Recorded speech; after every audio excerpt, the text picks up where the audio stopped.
आता नवीन एक मॉडेल आपण पाहूया. सोशल मीडिया मॅनेजमेंट जो आहे तो काय काम करतो.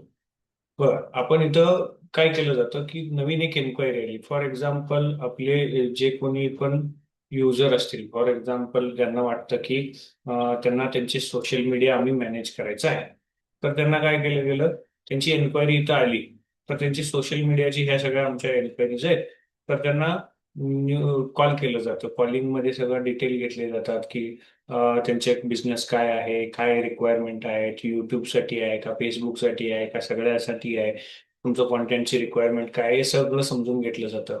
त्यांना एक प्लान दिला जातो, बिझनेस प्लान. प्रत्येकासाठी हे कस्टमाइज असतं, कारण बघा, कुणाला 10 व्हिडिओ पाहिजे, कुणाला 15 पाहिजे, कुणाला 60 पाहिजे, कुणाला एक प्लॅटफॉर्मसाठी पाहिजे, कुणाला 2 पाहिजे. तर हे कस्टमाइज असतं. मग त्यानंतर मीटिंग फायनल होते, कन्फर्मेशन होते, डिस्कशन होतं, त्यानंतर प्रपोजल पाठवलं जातं की आम्ही काय काय करणार वगैरे. ते सगळं अप्रूव्ह झाल्यानंतर मग त्या व्यक्तीचं मीटिंग सगळं फायनल झाली की प्रपोजल त्यांना पाठवलं जातं, की जसं की हे प्रपोजल पाठवलं गेलेलं आहे.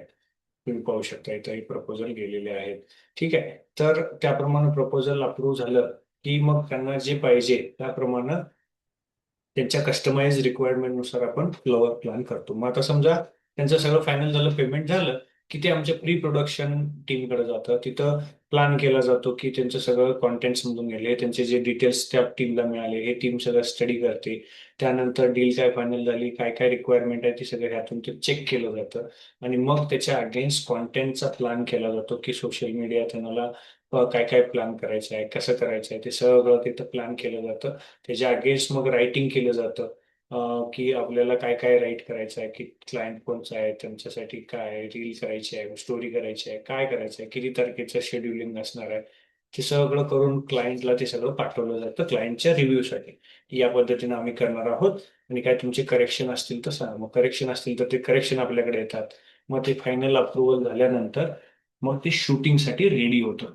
रेडी झाल्यानंतर ते शेड्यूल होतं त्यांचं मीटिंग, सॉरी, आपलं शूट कोणत्या दिवशी व्हायचा ते शेड्यूल होतं. त्या दिवशी त्यांना सगळे, म्हणजे एका दिवशी 9 ते 5 या टायमिंग मध्ये 10, 20, 25, 50 पण आपण शूट केलेले आहेत एका दिवसात व्हिडिओ.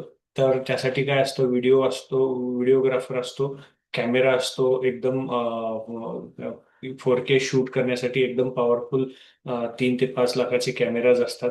त्याचबरोबर टेलेप्रॉम्प्टर असतो. टेलेप्रॉम्प्टर काय करतो, अगदी तुमच्या स्क्रीनच्या म्हणजे कॅमेऱ्याच्या समोर असतो, तुमच्या समोर ती स्क्रीन प्ले होत असते. फक्त तुमचं काम आहे वाचायचं. वाचल्यानंतर शूट होतो. शूटिंग झालं की तिथून मग तुमचं काम झालं. मग त्याच दिवशी काय होईल, ज्यांनी शूट केलं ते त्या आपल्या प्लॅटफॉर्मवरती अपलोड करतील व्हिडिओ.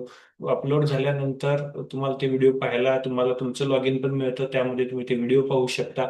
तुम्हाला त्यामध्ये मग एडिटिंगला ते जातात. एडिटिंग टीम त्याच्यावर शूटिंग मध्ये एडिट करून तुम्हाला काय असेल ते एडिटिंगला एडिट केलेले व्हिडिओज त्या प्लॅटफॉर्मला अपलोड केल्यावर तुम्हाला नोटिफिकेशन आणि मेसेज कळलं जातं की त्यातून तुम्ही ते बघा आणि कन्फर्मेशन द्या, काय करेक्शन असतील तर सांगा. मग ते करेक्शन सुद्धा घेतले जातात. आणि मग त्याप्रमाणे फायनल व्हिडिओ झाल्यानंतर तो पोस्ट होतो. ज्या तारखेला ठरलेला होता शेड्यूल, जे केलं त्या तारखेसाठी, त्या व्हिडिओसाठी, त्या तारखेला तो आपोआप काय होतो, पोस्ट होतो तुमच्या प्लॅटफॉर्म्सवरती सगळ्या. मेजर रिपोर्ट्स वगैरे, आपल्या इथे सगळी टीम कशी आहे, काय सगळं काम करते, हे सगळं इथं काय असणार आहे, कनेक्ट केलेलं असणार आहे. तर ही सर्व्हिस सुद्धा आपण आपल्या क्लायंटसाठी देतो. आणि ही सुद्धा आमची एक फेमस, म्हणजे जास्त वापरली जाणारी, सगळ्यात जास्त आमचा फेमस प्रोडक्ट आहे.